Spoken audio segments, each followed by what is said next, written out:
স্বামী স্ত্ৰী মিলনেৰ পিছত 10টা ভুল আপনি কোনো দিনেই নকৰিব।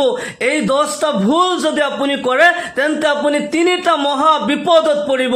1 নম্বৰ আপনি কঠিন ৰোগত আক্ৰান্ত হ'ব। 2 নম্বৰ জীৱনত দৰিদ্ৰতা নামি আহিব, অভাৱ অনাটন হৈ থাকিব।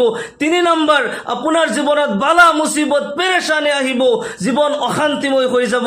মোৰ প্ৰিয় দিনী ভাই বন্ধুসকল, আমাৰ যিসকল দিনী ভাই বন্ধুসকলে বিয়া হৈছে, বিবাহিত হয়, তেওঁলোকে গুৰুত্ব সহকাৰে কথাখিনি শুনিব। আৰু যিসকল এতিয়াও বিয়া হোৱা নাই, অবিবাহিত হয়, তেওঁলোকেও গুৰুত্ব সহকাৰে কথাখিনি শুনিব।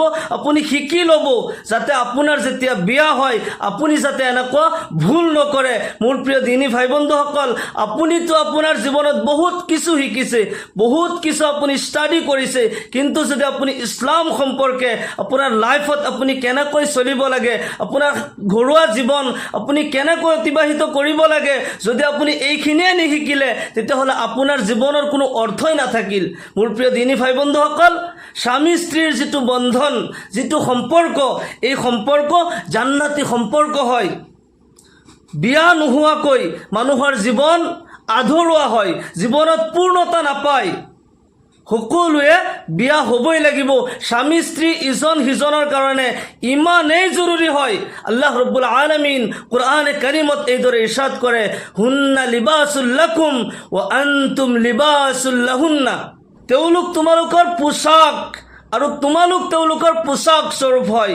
যিদৰে মানুহৰ কাৰণে আমাৰ সন্মান ইজ্জত হেফাজত কৰাৰ কাৰণে যিদৰে আমাৰ পোছাক, আমাৰ লিবাস জৰুৰী হয়, ঠিক তেনেদৰে ইমানৰ পূৰ্ণতাৰ কাৰণে, লাইফৰ পূৰ্ণতাৰ কাৰণে, ছাকচেছৰ কাৰণে বিয়া হোৱাটো জৰুৰী হয়। স্বামীৰ কাৰণে স্ত্ৰী, স্ত্ৰীৰ কাৰণে স্বামী জৰুৰী হয়। আল্লাহ ৰব্বুল আলামিন এই বন্ধন, এই সম্পৰ্ক জান্নাতত সজাই দিছিল।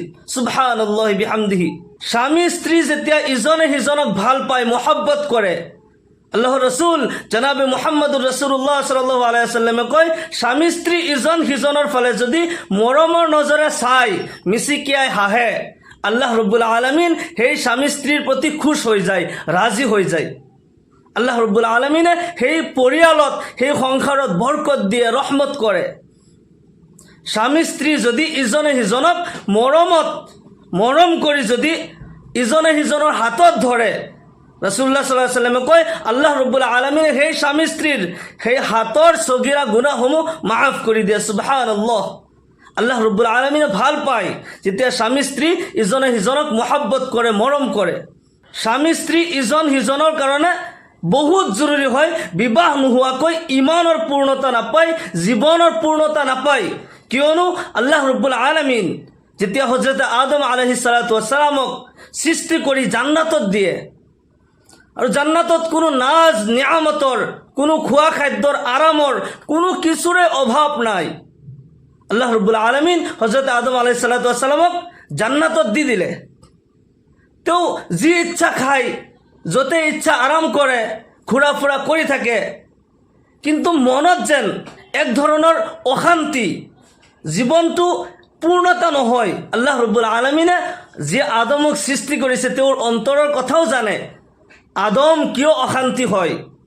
আল্লাহ ৰব্বুল আলামিন হযৰত আদম আলাইহিস সালাতু ওয়াস সালামক টোপনি দি দিলে, তেওঁৰ টোপনি আহিল। আল্লাহ ৰব্বুল আলামিন হযৰত আদম আলাইহিস সালাতু ওয়াস সালামৰ পিঠিৰ বাও সাইডৰ বেকা হাড্ডিৰ দ্বাৰা হযৰত হাওয়া আলাইহিস সালাতু ওয়াস সালামক সৃষ্টি কৰিলে। আদম আলাইহিস সালাম যেতিয়া টোপনিৰ পৰা সাৰি পালে, দেখা পালে সুন্দৰী যুৱতী ওচৰত বহি আছে। তেওঁ ফিৰিস্তাসকলক সুধিলে, এওঁ কোন হয়? ফিৰিস্তাসকলে উত্তৰত কয়, এখেত আপোনাৰ শৰীৰৰ আধা অংশ হয়, আপোনাৰ জীৱন সংগিনী হয়। আল্লাহ ৰব্বুল আলামিনে হাদিয়া স্বৰূপ আপোনাক দান কৰিছে। সুবহানাল্লাহ। স্বামী স্ত্ৰী ইজন সিজনৰ কাৰণে জৰুৰী হয়, জীৱনৰ পূৰ্ণতাৰ কাৰণে, ইমানৰ পূৰ্ণতাৰ কাৰণে জৰুৰী হয়। স্বামী স্ত্ৰী যেতিয়া ইজন সিজনক ভাল পায়, মহব্বত কৰে, আল্লাহ ৰব্বুল আলামিনে ভাল পায়, মহব্বত কৰে, সেই স্বামী স্ত্ৰীৰ জীৱনত শান্তি আহে।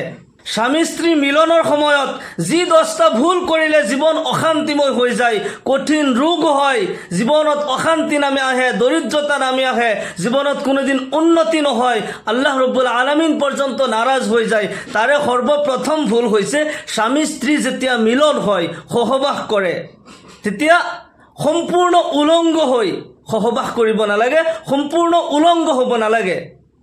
আল্লাহ ৰসুল সাল্লাল্লাহু আলাইহি ওয়াসাল্লামে কয়, স্বামী স্ত্ৰী যেতিয়া মিলন হয় তেতিয়া কমসে কম পাতল কাপোৰ এটা ওপৰত লৈ ল'ব লাগে। এয়া সুন্নত হয়, সম্পূৰ্ণ উলংগ হোৱাটো নাজাইজ নহয়, কিন্তু সুন্নতৰ খিলাফ হয়। যদি সম্পূৰ্ণ উলংগ হৈ মিলন কৰে, তৃতীয় ব্যক্তি হিচাপত শয়তান ইয়াতে লিপ্ত হৈ যায়, আৰু শয়তান যি কামত লিপ্ত হয় সেই কাম বেবৰকতি হৈ যায়, তাতে অশান্তি হয়, তাতে শান্তি নাথাকে, আল্লাহৰ ৰহমত শামিল নাথাকে। শয়তান হাঁহি থাকে, আদম সন্তানৰ গোপন অংগ শয়তানে চাই ধেমালি কৰি থাকে, শয়তান সংযুক্ত হৈ যায়। মোৰ প্ৰিয় দিনী ভাই বন্ধুসকল, 1 নম্বৰত আপুনি সাৱধান হ'ব লাগিব, সম্পূৰ্ণ উলংগ হৈ স্বামী স্ত্ৰী মিলন কৰিব নালাগে। আপোনাৰ নেক সন্তান হোৱাৰ কাৰণে, ভদ্ৰ সন্তান হোৱাৰ কাৰণে, দিনদাৰ পৰহেজগাৰ সন্তান হোৱাৰ কাৰণে আপুনি এই নিয়ম মানিব, সম্পূৰ্ণ উলংগ হৈ স্বামী স্ত্ৰী মিলন নকৰিব 1 নম্বৰত। 2 নম্বৰ হৈছে স্বামী স্ত্ৰী মিলন কৰাৰ সময়ত তাৰে পূৰ্বে অজু কৰি ল'ব লাগে। নবী সাল্লাল্লাহু আলাইহি ওয়াসাল্লামৰ সুন্নত হয়। আল্লাহ ৰসুল সাল্লাল্লাহু আলাইহি ওয়াসাল্লামে কয়, স্বামী স্ত্ৰী যেতিয়া মিলন কৰিবা প্ৰথমতে অজু কৰি ল'বা। অজুৰ বহুত ফায়দা আছে, অজু কৰিলে দুনিয়া ও আখিৰাতত ফায়দা আছে, জীৱন শান্তিময় হৈ যাব, জীৱনত ৰহমত বৰকত হ'ব, স্বামী স্ত্ৰী উভয়ৰ মাজত ইজন সিজনৰ অন্তৰত মুহাব্বতৰ সৃষ্টি হ'ব। স্বামী স্ত্ৰী মিলনৰ পূৰ্বে অজু কৰি ল'লে আল্লাহ ৰসুল জনাবে মুহাম্মদুৰ ৰাসূলুল্লাহ সাল্লাল্লাহু আলাইহি ওয়াসাল্লামে কয়, সেই মিলনৰ দ্বাৰা সন্তান যি জন্ম হ'ব, সেই সন্তান ভদ্ৰ হ'ব, পৰহেজগাৰ হ'ব, মুত্তাকিন হ'ব। সুবহানাল্লাহ। সকলো মা বাবাই এইটোৱে বিচাৰে যে মোৰ সন্তান ভাল হোক, পৰহেজগাৰ হোক, দিনদাৰ হোক, দুনিয়া ও আখিৰাতত কামিয়াব হোক। সন্তানৰ ভৱিষ্যত প্ৰজন্মৰ কামিয়াবিৰ কাৰণে, ভদ্ৰ হোৱাৰ কাৰণে আপুনি নবীৰ সুন্নত অনুসৰণ কৰক। ধুনীয়াকৈ অজু কৰি ল'ব, অজু কৰিলে বহুত ফায়দা আছে। আল্লাহ ৰসুল সাল্লাল্লাহু আলাইহি ওয়াসাল্লামে কয়, কিয়ামতৰ দিনাখন কোটি কোটি উম্মতৰ ভিতৰত মই মোৰ উম্মতক চিনি পাম, কিয়নো মোৰ উম্মত যিসকলে ধুনীয়াকৈ অজু কৰিব, তেওঁলোকৰ হাত ভৰি চেহেৰা অজুৰ অংগবোৰ নূৰৰ দৰে জিলিকি থাকিব, মই দূৰৰ পৰা দেখিলেই চিনি পাই যাম, সেইজন মোৰ উম্মত হয়। সুবহানাল্লাহ।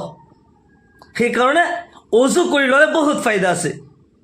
1 নম্বৰ হৈছে যে দুনিয়াত আপোনাৰ ভৱিষ্যত প্ৰজন্মৰ কাৰণে তেওঁলোক নেক হ'ব, পৰহেজগাৰ হ'ব, মুত্তাকিন হ'ব, আৰু আপোনাৰ আখিৰাতৰ কাৰণে নবী সাল্লাল্লাহু আলাইহি ওয়াসাল্লামে আপোনাক মোক দেখিলেই চিনি পাই যাব, মোৰ উম্মত হয়।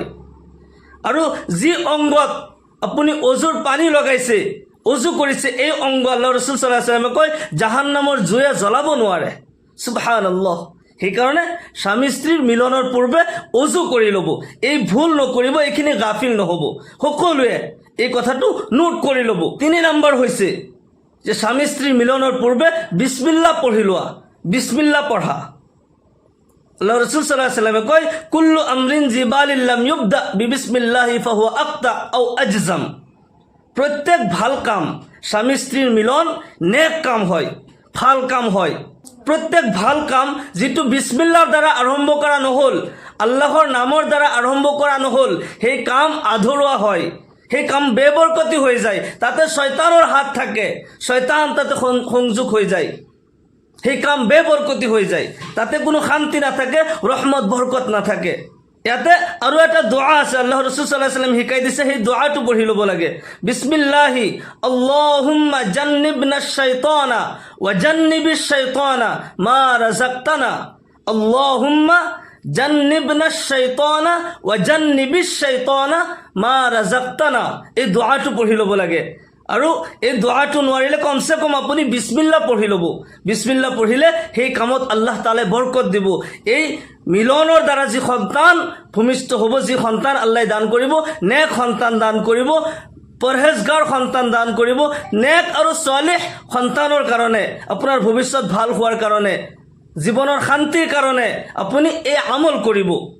ইয়াতে গাফিল নহ'ব। এইখিনিতো বহুত কষ্টৰ আমল নহয়। ধুনীয়াকৈ আপুনি অজু কৰি ল'লে, এই দোয়া পঢ়ি ল'লে, নহ'লে বিছমিল্লাহ হ'লেও আপুনি পঢ়ি ল'ব। আল্লাহ ৰব্বুল আলমিনে জীৱন শান্তিময় কৰি দিব। স্বামী স্ত্ৰী ইজন সিজনৰ অন্তৰত আল্লাহ তালাই মহাব্বতৰ মৰমৰ সৃষ্টি কৰি দিব। সেইকাৰণে আপুনি এই আমল কৰিব, বিছমিল্লাহটো নাপাহৰিব। দোৱাটো নাজানিলেও কমচে কম আপুনি বিছমিল্লাহটো পঢ়ি ল'ব। 4 নম্বৰ যিটো ভুল আপুনি নকৰিব সেয়া হৈছে স্বামী স্ত্ৰী মিলনৰ পিছত অতি দ্ৰুত লগে লগে আপুনি গোচল নকৰিব। লগে লগে গোচল কৰি ল'লে শৰীৰ পবিত্ৰ নহয়। শৰীৰ যেতিয়ালৈকে গৰম থাকিব, এইখিনি সময়ৰ ভিতৰতে যদি আপুনি গোচল কৰি আহে, তেতিয়াহ'লে শৰীৰ নাপাকি হোৱাৰ সম্ভাৱনা বেছি থাকে, নাজাছত প্ৰবাহিত হোৱাৰ সম্ভাৱনা থাকে। গতিকে লগে লগে অতি দ্ৰুত গোচল কৰিব নালাগে। মেডিকেল ছায়েন্সৰ মতেও লগে লগে যদি স্বামী স্ত্ৰীৰ মিলনৰ লগে লগে যদি গোচল কৰি লয় শৰীৰ গৰম থকা অৱস্থাতেই, তেতিয়াহ'লে ষ্ট্ৰক হৈ যাব পাৰে। গতিকে সাৱধান, লগে লগে গোচল নকৰিব। 5 নম্বৰত যিটো ভুল আপুনি নকৰিব সেয়া হৈছে যে বহুত দেৰি কৰা। মানুহটো সহজ পায় যে লগে লগে আমিতো গোচল নকৰোঁ, কিন্তু বহুত দেৰি কৰে। এনেকুৱা দেৰি কৰে যে ফজৰৰ নামাজ পৰ্যন্ত পঢ়িব নোৱাৰে, যাৰ কাৰণে আল্লাহ তাআলা সেই সংসাৰৰ প্ৰতি, সেই স্বামী স্ত্ৰীৰ প্ৰতি নাৰাজ হৈ যায়। আল্লাহৰ গজব আহে, আল্লাহৰ ৰহমতৰ ফিৰিষ্টা পৰ্যন্ত সেই ঘৰত, সেই পৰিয়ালত নাহে। ফজৰৰ নামাজ যদি আপুনি পঢ়িব নোৱাৰিলে, আপুনি নাপাক অৱস্থাত কটালে, বা আপুনি ঘূৰা ফুৰা কৰিছে আল্লাহৰ জমিনেদি, এই জমিনে লানত কৰে, আসমানে লানত কৰে। হে আল্লাহ, তুমি মোক শক্তি দিয়া, জমিনত গ্ৰাস কৰি দিওঁ এই নাপাক আৰু অপবিত্ৰ বান্দাক। আপুনি যদি শুই আছে, ফজৰৰ নামাজ পঢ়া নাই, ফজৰৰ সময়ত আল্লাহৰ ৰহমতৰ ফিৰিষ্টাসকল যেতিয়া জমিনত আহে, তেতিয়া আপোনাৰ ওপৰত লানত কৰিব, আপোনাৰ ঘৰত সোমাই নাহে। আল্লাহৰ ৰহমতৰ ফিৰিষ্টা আপোনাৰ ঘৰত নাহে। গতিকে জীৱনত অভাৱ অনাটন আহিব, দৰিদ্ৰতা আহিব, আল্লাহৰ অভিশাপ, আল্লাহৰ লানত আপোনাৰ পৰিয়ালত আহিব, জীৱন অশান্তিময় হৈ যাব। গতিকে এই ভুলো নকৰিব যে অতি দ্ৰুত লগে লগে গোচল কৰিব নালাগে আৰু বহুত দেৰিও কৰিব নালাগে। কমচে কম কিছু সময় পাৰ হ'লে শৰীৰ গৰম থকা অৱস্থাতে লগে লগে গোচল কৰিব নালাগে।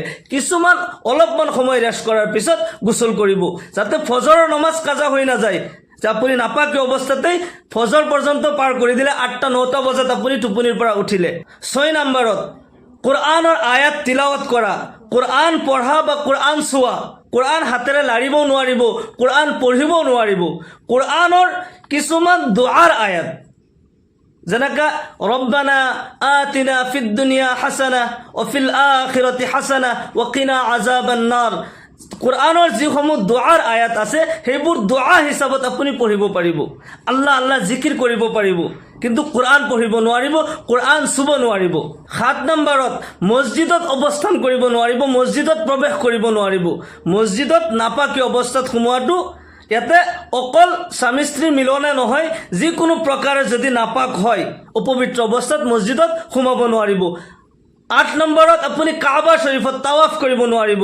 কাবা শৰীফৰ তাৱাফ কৰাটো অপবিত্ৰ অৱস্থাত, নাপাকি অৱস্থাত হাৰাম হয়, কাবা শৰীফৰ তাৱাফ কৰিব নোৱাৰিব। 9 নম্বৰত ৰোজা অৱস্থাত দিনৰ ভাগত স্বামী স্ত্ৰী মিলন কৰিব নোৱাৰিব, তেতিয়াহ'লে ৰোজা ভাঙি যায়। হয় ৰাতি যেতিয়া হয়, ৰাতি ৰোজাৰ দিনতো, বা এতিয়া ৰজবৰ মাহ চলি আছে, বা তাৰপিছত শ্বাবান আছে, তাৰপিছত ৰমজান আহিব, ৰজব শ্বাবান এই মাহতো আমাৰ বহুত মা ভনীসকলে ৰোজা ৰাখে। ৰোজা ৰাখিলে দিনত যদি সহবাস কৰে তেতিয়াহ'লে ৰোজা ভংগ হৈ যাব। ৰাতি সহবাস কৰিব পাৰিব, ৰাতি মিলন কৰিব পাৰিব। যদি ইআতেকাফ থাকে, 10 নম্বৰত ইআতেকাফ অৱস্থাত দিন কিংবা তো ৰাতি যদি সহবাস কৰে ইআতেকাফ ভংগ হৈ যাব। এইখিনি ভুলৰ পৰা আমি সকলোৱে সাৱধান হ'ব লাগে। আমাৰ ভৱিষ্যত প্ৰজন্মৰ কাৰণে, আমাৰ আনেৱালা প্ৰজন্মৰ মুত্তাকি আৰু পৰহেজগাৰ হোৱাৰ কাৰণে আমি এইখিনি সতৰ্ক হ'ব লাগে। আল্লাহ ৰব্বুল আলামিনে আমাক সকলোকে দিনৰ সহি সমজ দান কৰক। মোৰ প্ৰিয় দিনী ভাই বন্ধুসকল, এইখিনি সতৰ্কতা আমি সকলোৱে হ'ব লাগে, নহ'লে দুনিয়া ও আখিৰাত আমাৰ বৰবাদ হৈ যাব। আল্লাহ ৰব্বুল আলামিন আমাক সকলোকে ইহকাল পৰকালত কামিয়াবি দান কৰক। সকলোৱে কওক আল্লাহুম্মা আমিন। ওয়া আখিৰু দাওয়ানা আনিল হামদুলিল্লাহি ৰাব্বিল আলামিন। আসসালামু আলাইকুম ওয়া ৰাহমাতুল্লাহি ওয়া বাৰাকাতুহু।